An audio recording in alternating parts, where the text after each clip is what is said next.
নমস্কাৰ। আজি আলহী ঘৰৰ পৰাই ভিডিঅ'টি আৰম্ভ কৰিছোঁ, কাৰণ আমি বেলেগ এফালেহে আহি আছিলোঁ, কিন্তু বাটতে লোৱা সিদ্ধান্ত এটাত আমি সকলো আহি বেটেৰী ৰিক্সাত এই পেহীহঁতৰ ঘৰ পালোহি। পেহী কৈ দিছোঁ, আমাৰ ঘৰৰ ওচৰতে পেহীৰ মাকৰ ঘৰ। তেখেতক বিয়া দিছে আমাৰ ওচৰৰ আমি য'ত থাকোঁ তাৰ অলপ ওচৰতে, আৰু সেয়া দেউতাও যিহেতু আছে, সি কালিলৈ যাবগৈ, সেইকাৰণে দেউতাকো দেখুৱাবলৈ বুলি লৈ আহিলোঁ।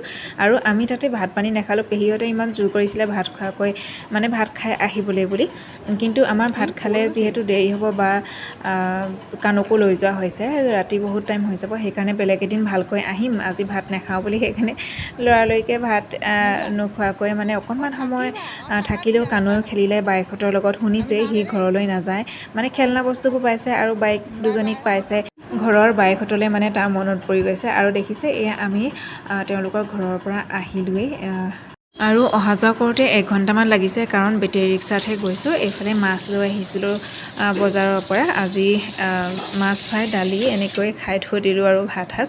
আৰু ভিডিঅ' ইমান কৰি থাকিবলৈ নহ'ল যে ফটোকে কপিকে লগাই দিছোঁ। নতুনকৈ গৈছোঁ যিহেতু, সেইকাৰণে প্ৰত্যেকলৈ অকণমানি সৰু সৰু উপহাৰ এটি লৈ গৈছিলোঁ। ঠিক আছে, ভিডিঅ'টো আজি এনেকৈ আপোনালোকৰ মাজলৈ আগবঢ়ালোঁ। কেনেকুৱা পালে চাই জনাব।